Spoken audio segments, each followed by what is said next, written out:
Ngozi never meant to listen. She only wanted a quiet seat in the waiting lounge. But instead, she heard the pilot of her flight plotting a crime so dangerous it could destroy a billionaire's empire. And when he caught her listening, he swore she wouldn't live to tell it. It happened fast. Nnamdi Azikiwe International was loud that morning. Announcements, trolley wheels, people arguing about seats. Ngozi held her small handbag with both hands, one palm resting on her belly. She was tired. She just wanted to reach Lagos and see her sick mother. She looked around for a quiet corner and saw 2 empty chairs near a half-closed gray door. The sign above said, "Maintenance, no entry." The place looked calm. She sat, breathed, and closed her eyes. Then she heard voices from inside the door. A man spoke first, low and sharp. "No mistakes. We pass it to the courier in Lagos. Tonight, the board meets. Tomorrow, Williams Holdings will belong to us." Ngozi opened her eyes. Her heart jumped. She leaned a little closer without thinking. Another voice, a woman, whispered, "Captain, are you sure this is safe? If they catch us." "Busy," the man cut in. "They won't catch us. I'm Captain Daniel. I fly the plane. You and Anita just follow instructions. The envelope goes in the service cart. Nobody checks that cart." "Understood." Ngozi's throat went dry. "Captain Daniel, the pilot of her flight?"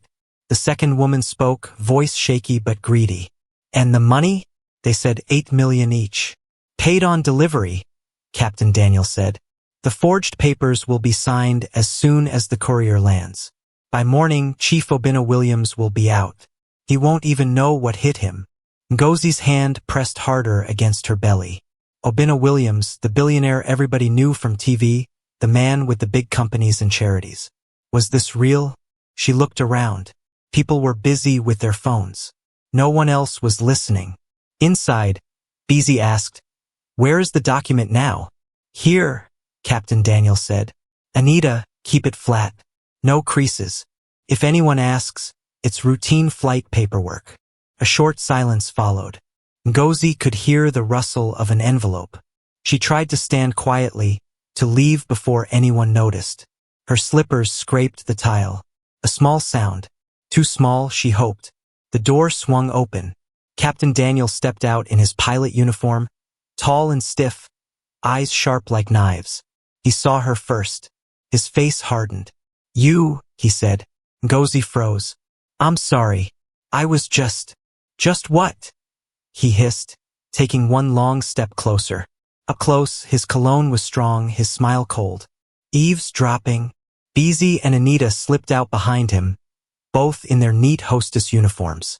Beezy glanced at Ngozi's belly and looked away quickly. Anita kept her face blank. "I didn't mean to listen," Ngozi said, voice small. "I sat down to rest. I'm going to Lagos. My mother is." Captain Daniel's voice dropped even lower. "How much did you hear?" Ngozi's mouth opened, but no words came out. "How much?" he repeated, eyes never leaving her face. She swallowed. I heard you mention a document." Beezy gasped. Anita shot her a look. Captain Daniel didn't blink. "Stand up," he ordered. Ngozi stood slowly, one hand steadying her back. People nearby started to glance over. Not many, just enough to make her skin burn. Captain Daniel leaned in, smiling like a wolf. "Let me explain something. There are places you sit, and places you do not sit. This door is one of them." "I didn't know," Ngozi said. "Please, I don't want trouble." "Oh, you already have trouble," he said softly. "Tell me your name." "Ngozi." "Ngozi what?" "Ngozi Okafor." He nodded once, like he was saving it in his head. "Good. Listen to me, Ngozi. You will board this flight. You will mind your business. You will say nothing to anyone. Not a word. Because if you talk, you won't fly today. In fact, you won't fly anywhere for a long time. Do you understand me?" Her chest rose and fell. "Sir, I'm pregnant. I'm tired. I just want to see my mother." "Then you should obey simple instructions," he said. He turned to Beezy and Anita. "Get to briefing. We're wheels up in 40 minutes." Beezy shifted, guilty. Captain, maybe we should. Move, he snapped. They moved. Captain Daniel faced Ngozi again. You look like a smart girl. Beautiful face. Fair skin. People will always want to help you. But not me. His smile tightened. I don't help people who put their nose where it doesn't belong. I didn't, she started. He raised a finger. Shoo. Not one word. Go to your gate. Sit down. Drink water. Pray if that helps you. But if I see you near this door again, I will call security. I'll tell them you tried to enter a restricted area.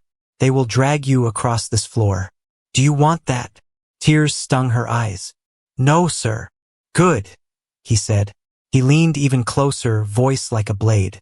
And if I hear your voice mention my name, if I hear the word document from your mouth, I will make sure you never board my plane again. Do you hear me clearly? Ngozi nodded. She could feel her baby shift inside her. She held her belly and took a breath. Say it, he said. I hear you clearly. He stepped back, straightened his uniform, and put on that pilot smile, the fake one for passengers. Have a safe flight, madam, he said loudly, like nothing had happened. Then he pushed the door fully shut and disappeared inside. Noise from the airport rushed back around her. Chatter, rolling bags, boarding calls. Ngozi wiped her eyes with the back of her hand, breathing in, breathing out. Her legs felt weak. She sat again, but not near the door this time. What should she do? Tell someone? Tell who? Security? Would they even believe her? It was his word against hers. He was the pilot. She was just a young pregnant woman trying to go to Lagos. She scanned the lounge, looking for a friendly face. Most people were busy. A man in a dark suit sat in the VIP area behind tinted glass, reading something on a tablet. She couldn't see his face well, only the shape of a strong jaw, a calm posture. Not helpful. Not now. Ngozi, she told herself quietly. Focus. You need to reach Lagos.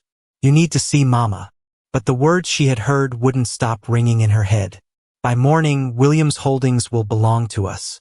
She rubbed her belly again. God, please, she whispered. Help me. Help me do the right thing. A boarding chime sounded. Her flight number flashed on the screen. People began to stand and form a line. Her hands trembled as she reached for her ticket. From somewhere behind the door, metal clicked. Footsteps. Laughter. Captain Daniel's voice, lighter now, like a man with no worries in this world. Ngozi stood, lifted her bag, and joined the line. The decision formed, clear and heavy in her chest. She would keep quiet for now. Get on the plane. Watch. Listen. Stay safe. Then, if God opened a door, she would speak. As she moved forward, she felt a presence somewhere behind the glass of the VIP lounge. Eyes calm and steady, watching the crowd. She didn't know who he was. She didn't know he was the very man whose name had just been used like a weapon. All she knew was this. Captain Daniel had seen her, had marked her, and had promised trouble if she spoke. And she believed him. For now. The loud voice came first, sharp and angry. You again, Captain Daniel barked. I warned you, didn't I? Every head in the airport lounge turned instantly. People paused mid-step. Phones started coming out quietly. Ngozi froze at the gate, her boarding pass trembling in her hand. She had only walked toward the boarding line when Daniel spotted her again. Her stomach tightened. She could feel her baby move inside her as fear gripped her chest. Sir, please, she said softly. I'm not doing anything wrong. Captain Daniel's eyes burned with fury. You think I didn't mean what I said? You think I won't deal with you because of your condition? He stepped closer, his voice rising. Security. This woman again. She was found loitering near the crew zone earlier. Drag her out of here. Ngozi's lips parted. No, sir, please. I was just walking to board the flight. But her voice was swallowed by the rising tension around them. Two airport security officers rushed over, confused by the sudden call. What's going on here, Captain? One of them asked. This woman's a disturbance, Daniel said firmly, his finger pointing right at her face. She's been hovering around restricted areas. I caught her earlier today.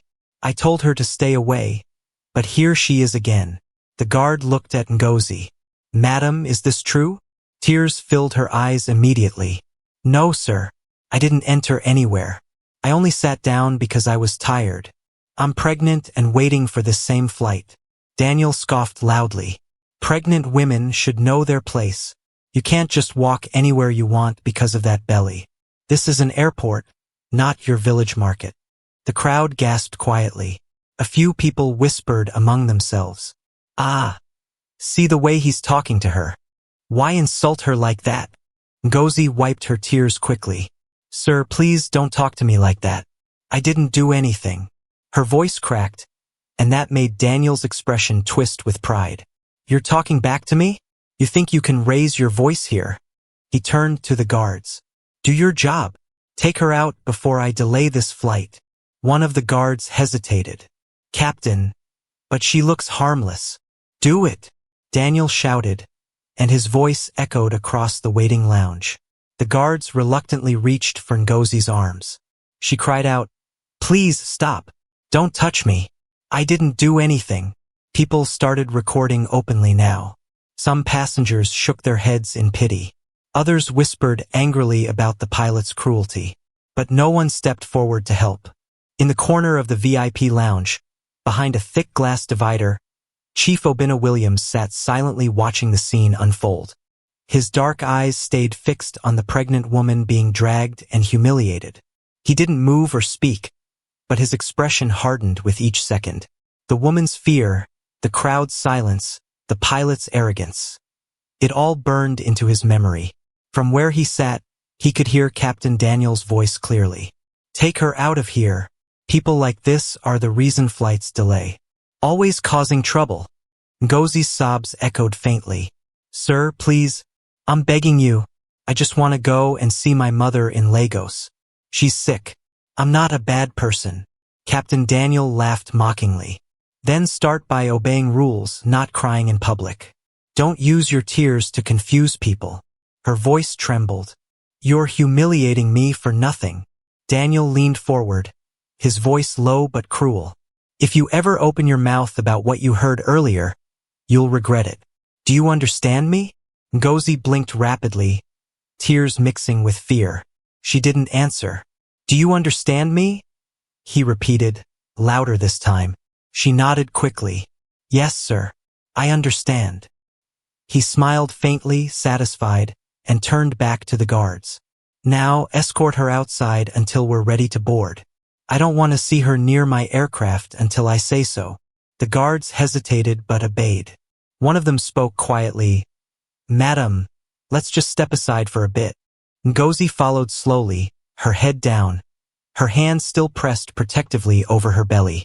Each step felt heavy, like shame itself was dragging her feet. The crowd slowly dispersed, though whispers continued to spread like wildfire. Oh, that pilot is wicked. How can you treat a pregnant woman like that? Nawa, God will judge him. Behind the glass, Obina remained seated. His assistant, standing beside him, whispered, Sir, do you want me to intervene? Obina's eyes never left Ngozi. He spoke quietly, his tone deep. No, not yet. The assistant frowned slightly. But sir, she's crying. People are watching. I said not yet, Obina repeated, his voice firm but calm. I want to see how far this man will go. He leaned back in his seat, folding his arms as he watched Captain Daniel strut around like a peacock, pretending to be a hero. Ngozi sat near the boarding gate now, silently crying. A kind older woman sitting beside her patted her shoulder. My daughter, don't cry. God sees everything. Ngozi nodded weakly, wiping her tears. He hates me for something I didn't do. Don't mind him, the woman said softly. Men like that always think they have power. But one day, pride will break them. Ngozi forced a weak smile. Amen. A boarding announcement echoed through the speakers. Williams Airways Flight 302 to Lagos now boarding all passengers. Captain Daniel's voice followed through the public system, smooth and proud. Ladies and gentlemen, Thank you for your patience. We'll begin boarding now. Please proceed in an orderly manner. Ngozi stood slowly, still trembling. The guards returned her ticket. One of them said quietly, "Madam, sorry for what happened. It's not right, but we have to follow orders." She nodded, whispering, "Thank you." From the VIP lounge, Obina's eyes followed her again as she joined the boarding line. Her steps were slow, her spirit heavy. Daniel stood at the aircraft door, greeting passengers with forced smiles, pretending nothing had happened. But when Ngozi approached, his smile vanished. He stepped in front of her. "I hope you learned your lesson," he muttered under his breath. Ngozi lowered her gaze. "Yes, sir." He smirked and waved her through. "Good. Sit quietly, and we won't have another problem." She walked into the plane, her heart still racing. Behind the tinted glass, Chief Obina stood from his seat at last, adjusting his dark suit. His assistant looked at him curiously. "Sir." Obina's tone was calm, but his jaw tightened. "I've seen enough." He began walking toward the boarding gate, silent but determined. Captain Daniel had no idea that the man he had just disrespected a helpless woman in front of was the same billionaire whose name was written on the forged document he planned to deliver. And as the plane prepared to depart, fate quietly shifted, waiting for justice to take its first step. "Throw her out of my plane." Captain Daniel's voice thundered through the cabin like a whip. The passengers froze. Some were already seated, others still standing with their hand luggage. Everyone turned toward the entrance where Ngozi, pale and shaking, stood clutching her boarding pass. Her belly moved slightly under her loose gown as she tried to breathe through the panic. "Sir, please," she said in a trembling voice. "I've done nothing wrong." Captain Daniel pointed at her like she was filth. "You were warned. You don't belong here. This flight will not move with this woman on board." Gasps filled the plane. 2 security officers from the tarmac hurried up the steps, confused. "What's going on, Captain?" one of them asked. Daniel barked, "Remove her, right now." "Sir, but she's—" "I said remove her." The officers hesitated. Ngozi stepped back, tears filling her eyes. "Please, sir, I didn't do anything," she pleaded. "You're humiliating me for no reason. I just want to go home." Daniel's voice rose again. "You think I don't know your type? You look quiet, but you're trouble. This is my plane, and I decide who stays." His words echoed across the cabin. A few passengers whispered in disbelief. "Ah, why is he shouting like that? She's pregnant, for God's sake." Ngozi's hands shook as she tried to hold her small handbag against her chest. The humiliation burned deep in her heart. "Please," she cried softly, "don't do this." But Captain Daniel stepped closer, his tone cruel. "Didn't I warn you to stay quiet? You should have listened. Now get off my plane." One of the security men took a nervous step toward her. "Madam, maybe you should step aside." She cried out, "No, I paid for my ticket. I didn't do anything wrong." Her voice cracked. The whole plane went silent except for the sound of her crying. And then, from the first-class cabin, a deep, calm voice broke the tension. "That's enough." Everyone turned. Chief Obina Williams stood tall in his dark suit, his expression cold and unreadable. Even the air seemed to change when he spoke. Captain Daniel blinked. "Sir, Chief, I didn't know you were on this flight." "Good afternoon, sir." Obina's eyes stayed fixed on him. "I'm asking you one question," he said quietly. "What exactly did this woman do?" "Sir, she violated protocol," Daniel stammered. "She was found near a restricted area?" Obina interrupted sharply. "And that gives you the right to insult her publicly? To shout at her in front of everyone? To drag her out like a criminal?" Daniel's fake smile faltered. "Sir, I was just protecting the flight." "From what?" Obina cut in again. His tone was calm but dangerous. "From a pregnant woman who looks like she can barely stand?" The passengers murmured softly. A few even clapped quietly in support. Captain Daniel tried to keep his composure. "Sir, I was just following airline regulations." Obina's voice dropped low. Regulations don't include cruelty, Captain. I watched what you did back there at the gate. You embarrassed this woman for no reason. You think shouting makes you powerful? The pilot swallowed hard, his confidence slipping. Chief, I didn't mean. Obina took one step forward. You've made your point. Now let her board in peace. Daniel hesitated, glancing around. Sir, you don't understand. I understand perfectly, Obina said, his voice steady. You've abused your position, and I won't stand by while you humiliate someone who's done nothing wrong. The two security men stepped back immediately. One whispered, Chief, should we let her in? Obina nodded once. Yes, let her go. Ngozi stood frozen, tears streaming down her cheeks. Her lips trembled as she whispered, Thank you, sir. Obina's voice softened slightly. You don't owe anyone an apology. Sit down and rest. She nodded quickly and walked down the aisle, her hands shaking. The other passengers watched her silently, some smiling at her in sympathy. Captain Daniel's jaw tightened. Sir, with all due respect. Obina turned his gaze on him again. Respect? You talk about respect while shouting at a woman carrying a child? You've lost that word the moment you raised your voice. Daniel clenched his fists but said nothing. Obina continued coldly. This woman will fly today. If you have a problem with that, you can step down yourself. A wave of whispers rippled through the cabin. Passengers stared at the billionaire in awe. Daniel swallowed again, trying to hide his embarrassment. Of course not, sir, he muttered. She can stay. Good, Obina said simply. He turned and returned to his seat, his calm composure never breaking. As Ngozi sat near the front, still wiping her tears, one of the hostesses approached her quietly. Madam, are you okay? Ngozi nodded faintly. Yes, I'm okay now. The hostess whispered, Your lucky Chief Obina is on board. He's the owner of this airline. Ngozi froze. Her eyes widened slightly.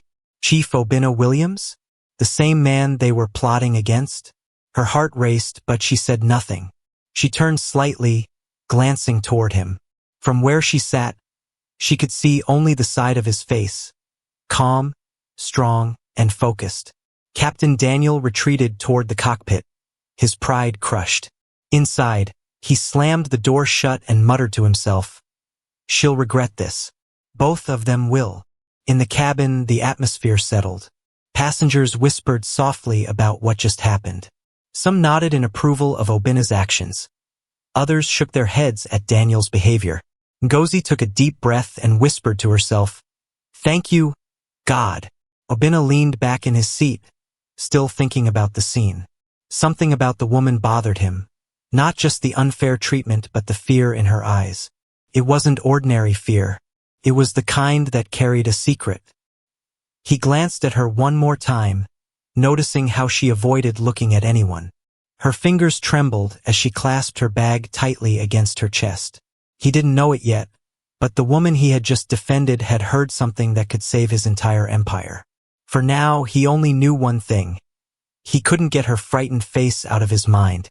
As the engines roared and the plane prepared to take off, Chief Obina exhaled slowly, unaware that the true battle waiting for him wasn't in the skies, but in the truth that woman carried inside her heart. The seatbelt light blinked on as the plane climbed higher into the bright Abuja sky. But Ngozi's heart was still beating faster than the engines. She sat stiffly near the front row, staring out the window but not really seeing anything. Her hands were pressed to her belly, her eyes red from crying. The humiliation still stung, but what scared her most was the truth she carried, the dangerous secret she had overheard. From across the aisle, Chief Obina Williams sat calmly in his dark suit, pretending to scroll through his phone. But his mind wasn't calm at all. The picture of that frightened young woman still filled his thoughts. The way Captain Daniel shouted at her, the way she trembled, it didn't feel ordinary. There was something behind her eyes, something heavy. The hostess, Beezy, came over and spoke softly.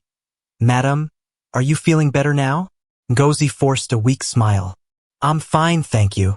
Would you like some water? Yes, please. As Beezy handed her a bottle, Obina's gaze lifted briefly. Their eyes met for the first time. Ngozi looked away quickly, shy but grateful. He leaned slightly toward her seat. His voice was calm and kind. "Are you okay now?"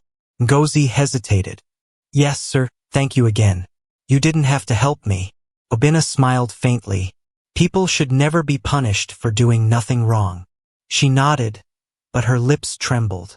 She wanted to tell him everything, about the secret conversation she had overheard, but fear held her back. What if the pilot noticed? What if he tried to harm her again? Obina studied her closely. "You seem worried. Did that man threaten you?" Her eyes widened slightly. I can't say here, sir." He nodded slowly, reading her fear. "All right, we'll talk after takeoff. Just breathe." He leaned back in his seat, but his mind stayed alert. Something wasn't right. He could sense it. Up in the cockpit, Captain Daniel gripped the control stick tightly, his jaw set. His co-pilot, Musa, glanced at him nervously. "Sir, are we good?" Daniel smirked coldly. "We're fine. Just a small disturbance earlier. The billionaire wanted to play hero. Let him." Musa chuckled weakly. "Still, sir, maybe we should relax. The passengers are calm now." Daniel's smile faded. "That woman. She knows something. I can feel it." "Which woman?" "The pregnant one," Daniel said sharply. "She was near the maintenance door earlier. She heard things she wasn't supposed to." Musa frowned. "You're sure?" Daniel's voice dropped low. "If she talks to anyone, we're finished. Especially if she talks to him." "Who?" Daniel gave a short, bitter laugh. "Chief Obina Williams. The same man we're helping destroy." Musa turned pale. "You mean he's here? On this flight?" Daniel nodded slowly. "Front seat, row 1. The devil himself. And he doesn't even know he's flying with his enemies." Musa looked panicked. "Captain, this is risky." "Relax," Daniel interrupted. "Once we land, everything moves fast. The document goes to the courier. The forged papers will do the rest. By tomorrow morning, the company won't belong to him anymore." Musa swallowed hard. "And the woman?" Daniel's face hardened. "I'll deal with her if she opens her mouth." Back in the cabin, the hostess walked down the aisle with a bright smile, asking passengers if they needed refreshments. When she passed Ngozi, she whispered quietly, "Madam, please stay calm. Don't talk to the captain again.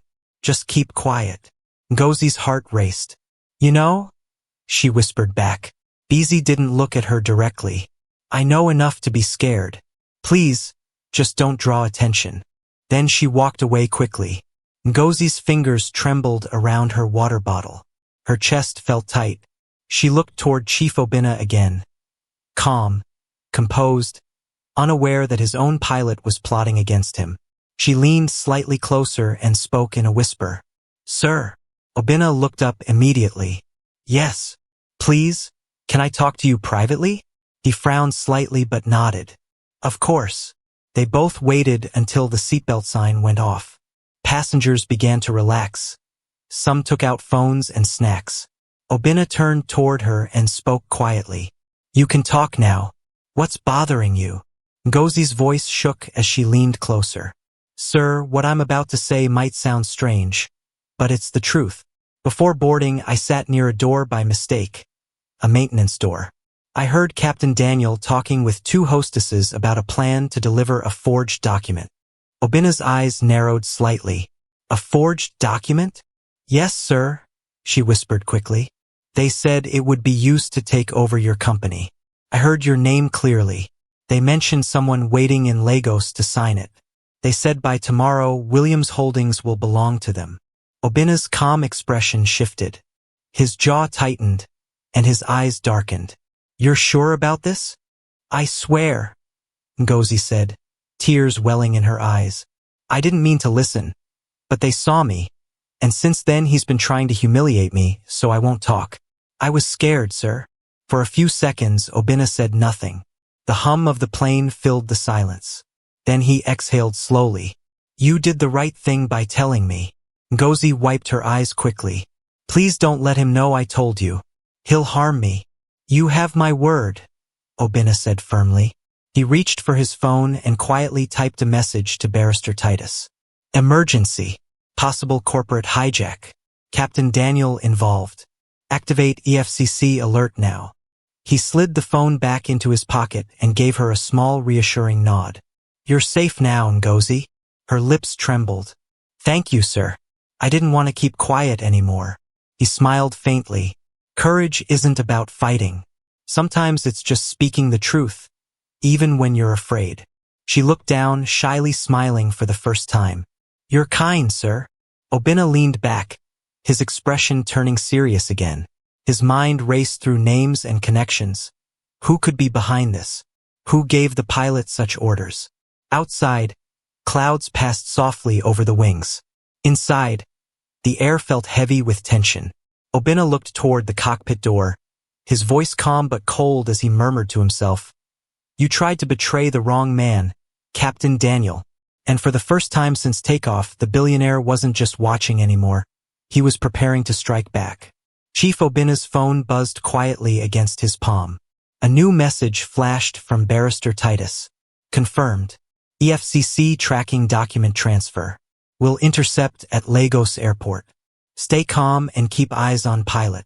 Obina's eyes narrowed slightly. He locked the screen and slipped the phone back into his jacket pocket. His calm face didn't show it, but his mind was racing. Right there in the same plane, a man he trusted to fly his passengers safely was planning to hand over the keys to his multi-billion naira empire.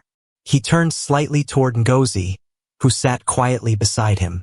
Her head was down, hands clasped around her belly. She looked exhausted, but there was a calm bravery in her eyes now.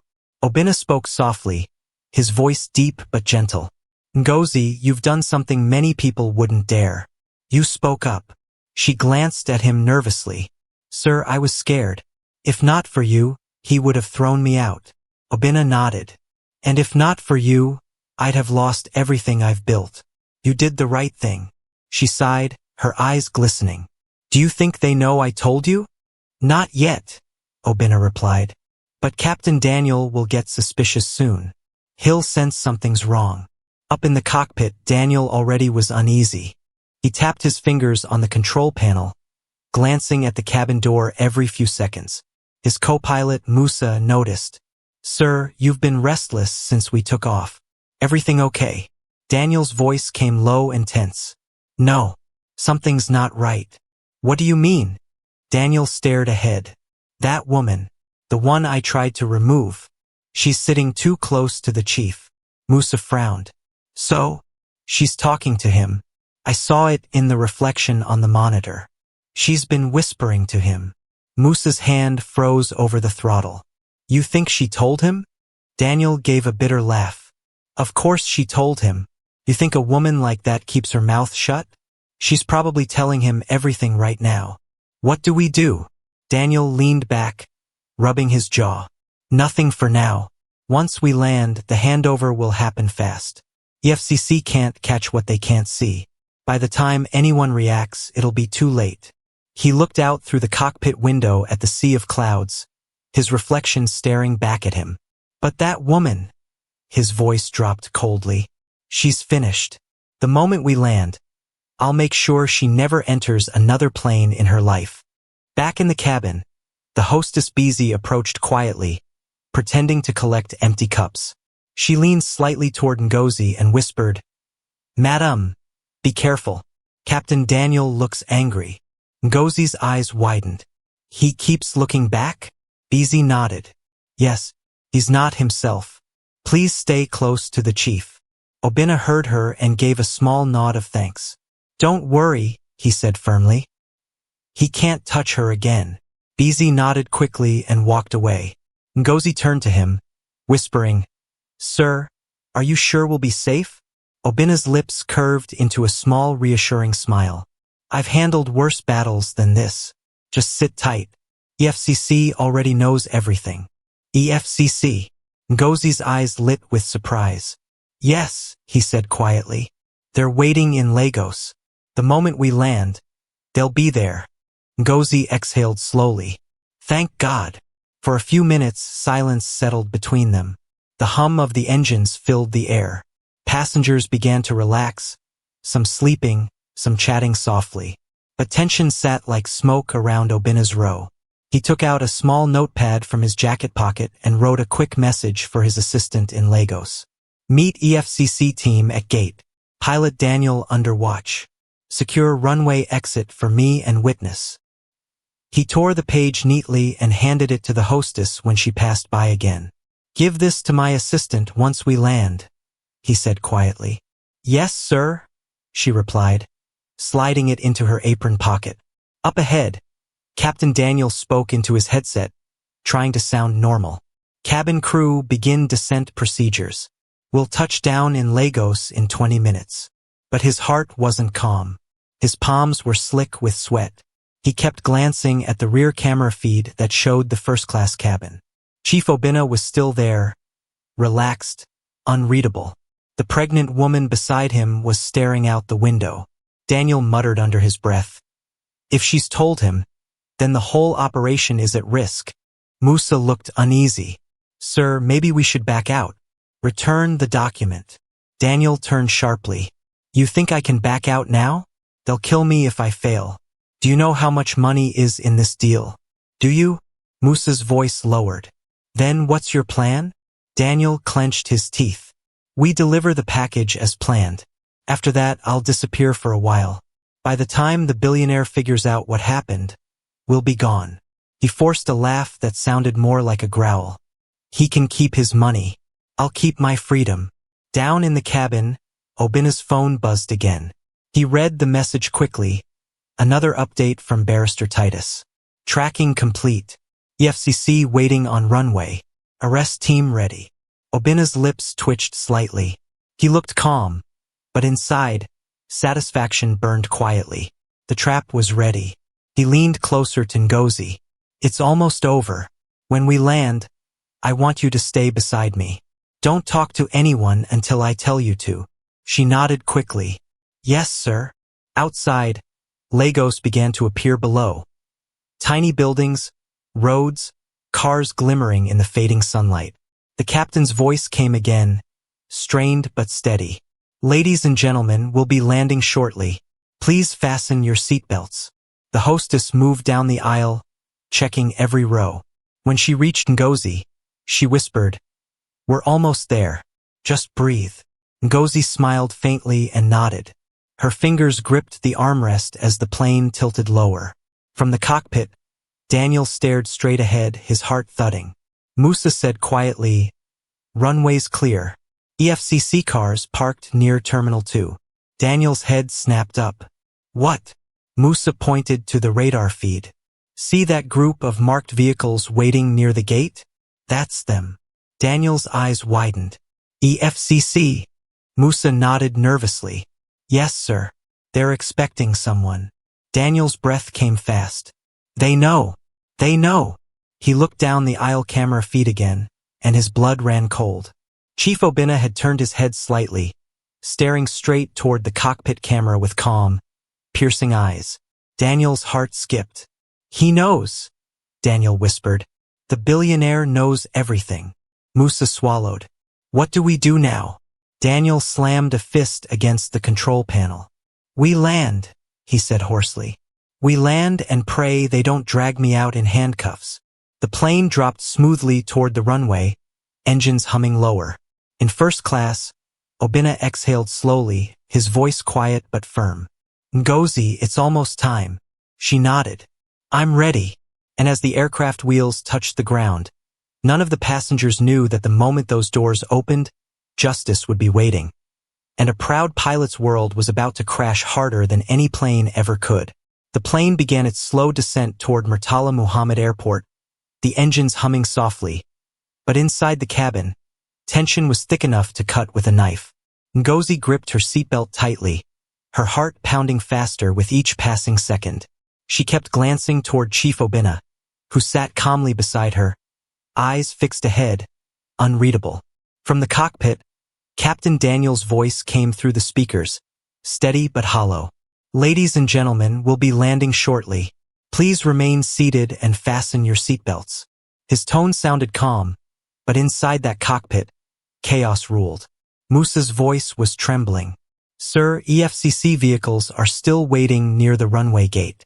What if they're here for us? Daniel's knuckles were white against the controls. Keep your voice down. We land like normal. Don't make it obvious. Musa swallowed hard. Captain, this is bad. I told you this plan would backfire. Shut up and focus. Daniel snapped. If they were here for me, we'd have been stopped midair. They can't prove anything yet. Once we taxi, I'll hand off the envelope quickly. Then we act like nothing happened. Musa didn't reply. He stared ahead silently, his face pale with fear.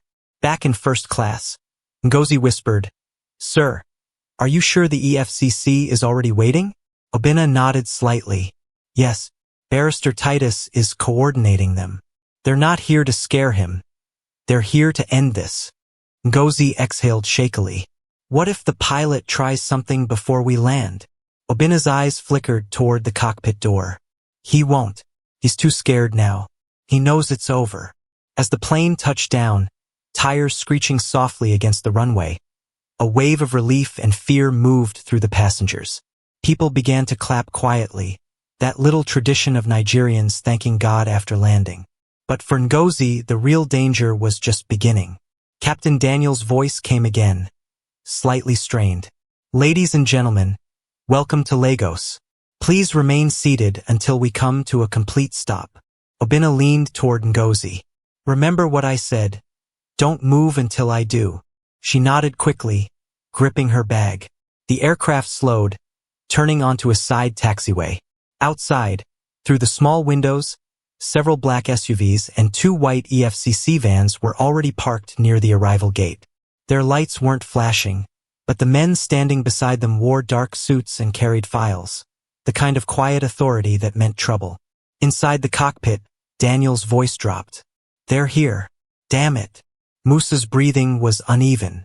Captain, should we abort taxi? Should we? Daniel hit the intercom button. Cabin crew, prepare for arrival, he said quickly, forcing a fake calm tone. Then, under his breath, he muttered, If they come for me, I'll deny everything. That girl must have told him. I'll make her regret this. He straightened his uniform and took a deep breath. We're going to act like professionals, understand? Musa just nodded weakly. As the plane rolled to a stop, the hostesses moved to open the doors. Passengers began unbuckling their belts, talking softly. Ngozi felt her chest tighten. Sir, she whispered. They're here, aren't they? Obinna smiled faintly. Yes, just stay close. The door hissed open. Warm Lagos air rushed inside. At first, everything seemed normal, ground staff, luggage carts, the usual bustle. But then, a group of plainclothes men stepped forward, flashing ID cards to the flight attendants. Good afternoon, one of them said in a firm voice. We're from the Economic and Financial Crimes Commission. Please, nobody panic. Passengers froze instantly. Murmurs filled the cabin. Captain Daniel's eyes widened when he saw them walking toward the cockpit. Oh no! The EFCC lead officer spoke clearly. Captain Daniel Adigwe? Daniel forced a nervous smile. Yes, that's me. Is there a problem? Sir, you are under investigation for attempted corporate fraud and illegal transport of forged documents. You'll need to come with us. The entire cabin gasped. Passengers pulled out phones. Whispers exploded across the aisles. Daniel's fake calm cracked. What nonsense is this? Who reported me? Barrister Titus stepped into view from behind the EFCC team, holding his phone. I did. Daniel's face went white. You? Titus smiled slightly. On behalf of Chief Obinna Williams. The crowd turned in unison. All eyes moved toward the billionaire, who was now standing calmly near the front row. His dark suit perfectly pressed, his expression sharp and steady. Obinna said softly, Good afternoon, Captain. Daniel blinked rapidly. Chief, I don't understand. This is a mistake. Obinna stepped closer, his tone icy. No, Captain. The mistake was thinking you could steal from me and walk away. You betrayed my company. You lied to your crew. You tried to humiliate an innocent woman to cover your tracks. That ends today. Daniel's mouth opened, but no sound came out. He looked around desperately for support, but no one moved. Even the hostesses looked down in shame. Titus nodded to the EFCC officers. Proceed. 2 officers stepped forward, pulling out handcuffs. Daniel resisted slightly, his voice breaking. You can't do this. I'm a pilot. I work for the airline. Obina's voice was calm. You worked for my airline. The metallic click of the handcuffs echoed loudly. Passengers whispered and filmed. Beezy, the hostess, covered her mouth, whispering to Ngozi. He's finished. Ngozi's eyes filled with tears. Not of fear, but relief. As Daniel was led past her, he stopped and glared. You ruined me. Ngozi didn't flinch. Her voice was steady. No, you ruined yourself. The officers pulled him forward, and he stumbled down the narrow aisle, still shouting, This isn't over. You'll regret this. But his words faded as the door closed behind him. Obina turned to Ngozi gently. Are you okay? She nodded slowly, still shaking a little. I can't believe it's over. He smiled warmly. It's just beginning. For you, a better life. For him, justice. Outside the window, Daniel was shoved into one of the EFCC vans. The flashing lights came on as the convoy began to move. Inside the cabin, passengers started clapping softly. Not because they understood everything, but because they had witnessed something rare. Power bowing to truth. Ngozi smiled faintly, tears glistening again. Chief Obina adjusted his cufflinks and looked at her. Let's go. There's someone I want you to meet, the lawyer who helped make this possible. As they walked out together, the air felt lighter. The humiliation finally washed away. Ngozi glanced back one last time at the now empty cockpit door. The same door that once brought her fear had now become the doorway to her destiny. And as they stepped off the plane, the sun above Lagos shone brightly, like justice itself had broken through the clouds. Passengers pressed against the windows as EFCC officers surrounded the aircraft, but none of them knew that the real drama was just beginning. Inside the airport lounge, the crowd was already buzzing. The once confident Captain Daniel stood between 2 EFCC officers, wrists clamped in cuffs, his uniform now rumpled and sweat-stained. Cameras from phones flashed everywhere. Sir, this is all a misunderstanding, he shouted, twisting toward Chief Obina Williams, who was just stepping down the stairs from the plane, calm and unbothered in his dark suit. Obina didn't answer. He simply walked past him, his eyes cold and steady. Ngozi followed behind, clutching her small bag close to her chest. She looked frightened but relieved, the noise around her fading into a blur. Daniel tried again. Chief, I can explain. I was framed. Obina stopped and turned slowly. You weren't framed, Daniel. You were caught. The officers tightened their grip as Daniel's voice cracked. Sir, please. I have a family. Obina's tone stayed calm but firm. So does every man you were about to destroy. Remember that before you start begging. Daniel's lips trembled. He looked at Ngozi with venom. You did this to me. Ngozi's voice shook, but she faced him squarely. You did it to yourself. You tried to ruin me to hide your wickedness.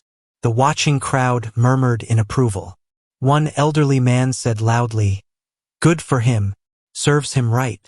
Barrister Titus stepped forward, holding a brown file. Chief, EFCC has confirmed the evidence. The forged documents were found in his flight case. The accomplices, Beezy and Anita, are being questioned as we speak. Obina nodded slowly. Good. Make sure they face the full law. Daniel shouted again. Chief, please.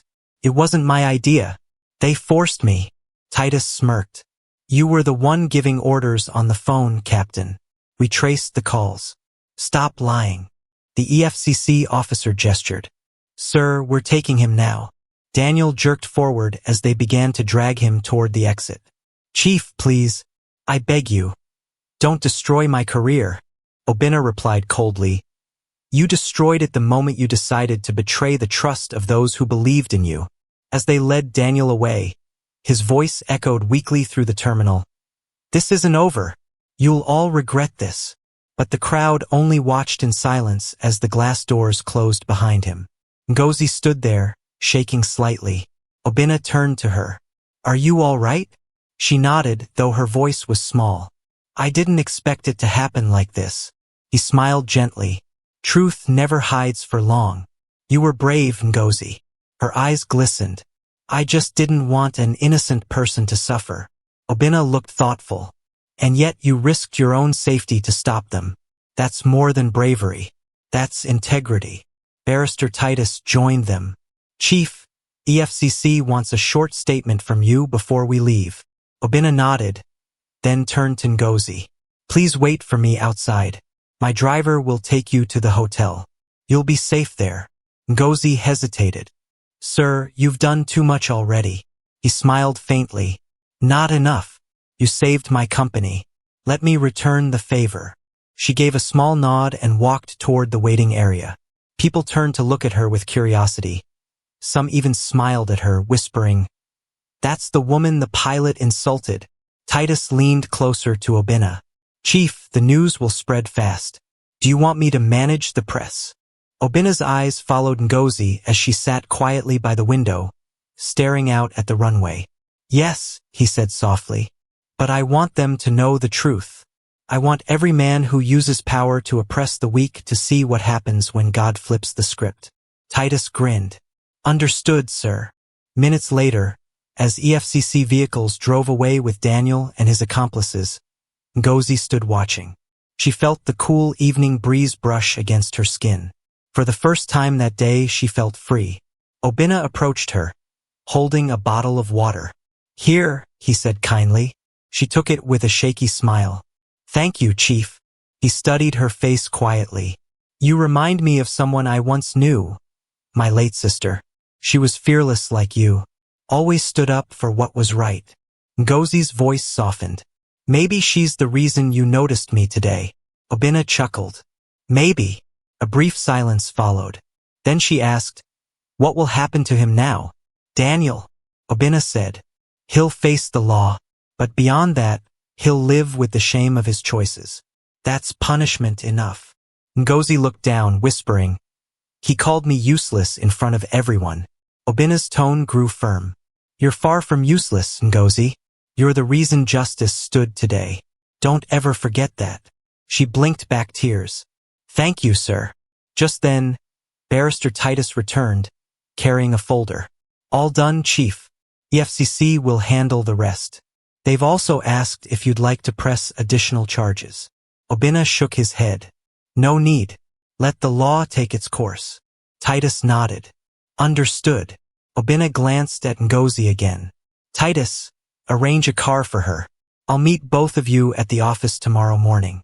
There's something important we need to plan. Yes, Chief, Titus replied. Ngozi looked surprised. Plan. Obinna smiled slightly. You'll find out tomorrow. He turned to leave, but paused and said softly, Rest tonight. You've had a long day. She nodded, still speechless. As he walked away with Titus, the airport lights glimmered on the tarmac, reflecting off the EFCC vans now fading into the distance. Ngozi sat quietly, watching until Obinna disappeared through the glass doors. Her heart was calm, but her mind replayed every moment, from the insults to the handcuffs to that final look on Daniel's face. She closed her eyes and whispered a quiet prayer. Thank you, God, for turning shame into victory. Outside, the night deepened, but the city of Lagos sparkled with life. And for Ngozi, it marked the end of humiliation, and the beginning of something new that she could not yet name. The next morning came bright and calm, but Ngozi's heart still carried the echoes of the chaos from the day before. She stood in front of a tall glass building in Victoria Island, clutching her small handbag nervously. The golden sign above the entrance read, Williams Holdings Headquarters, the same company she had unknowingly saved from destruction. She took a deep breath and stepped inside. The receptionist smiled warmly. Good morning, madam. Chief Obinna is expecting you. Ngozi nodded shyly. Thank you. The elevator doors slid open, and she rode up silently to the top floor. Her reflection in the mirror walls looked calm, but her mind was racing. Why did he ask me to come here? When the doors opened, Barrister Titus was already waiting for her with his usual confident smile. Ngozi, good morning. The chief's been waiting for you. He led her into a large, bright office with a wide view of the Lagos skyline. Chief Obinna stood near the window, dressed in a gray suit, his hands in his pockets. He turned when he heard her footsteps. Ngozi, he said warmly. I'm glad you came. She smiled nervously. Good morning, sir. He gestured for her to sit. How are you feeling? A little better, she said softly. Still tired, but grateful. He nodded. Yesterday was a storm, but you handled yourself with courage. She lowered her gaze. I was just scared. I didn't even think anyone would believe me. Obinna leaned back in his chair. Sometimes truth doesn't need to shout. It just needs the right moment and the right person to be heard. Ngozi smiled faintly. I guess God used me to speak at the right time. He nodded. You did more than speak. You saved lives, jobs, and a company that feeds hundreds of families. That's why I called you here. Ngozi blinked, confused. Sir. Obinna leaned forward, his tone serious but kind. I meant every word I said yesterday. You deserve to be honored. So today, I'm making it official. Before she could ask what he meant, Barrister Titus stepped forward with a folder. He opened it and read aloud, by the authority of Chief Obinna Williams, founder and CEO of Williams Holdings. This document confirms the launch of the Ngozi Initiative, a foundation dedicated to supporting pregnant women in distress and young mothers in need. Ngozi's eyes widened. The Ngozi Initiative. Obinna smiled gently. Yes, named after you, because your story reminded me of something this world forgets too often, that even the most powerless can bring down injustice. Tears filled her eyes. She shook her head slightly. Sir, I don't deserve this. He chuckled softly. You deserve more than this. But this is a start. Barrister Titus handed her the folder. Inside were papers showing her as the foundation's official ambassador, with a monthly allowance and full healthcare support. Ngozi stared at it, her hands trembling. I don't know what to say. Obinna smiled. Say you'll use it well. Say you'll help other women who need a voice. Ngozi's lips quivered. I will, sir. I promise. For a moment, silence filled the room. The city noises below seemed far away. Obinna's eyes softened. You know, Ngozi, I've met many people in my life. Rich men, clever men, powerful men. But very few brave ones. Yesterday, you reminded me that courage doesn't come from money or strength. It comes from heart. She looked down, shyly wiping her tears. Thank you, sir. I only did what was right. He nodded. And that's exactly why the world needs people like you.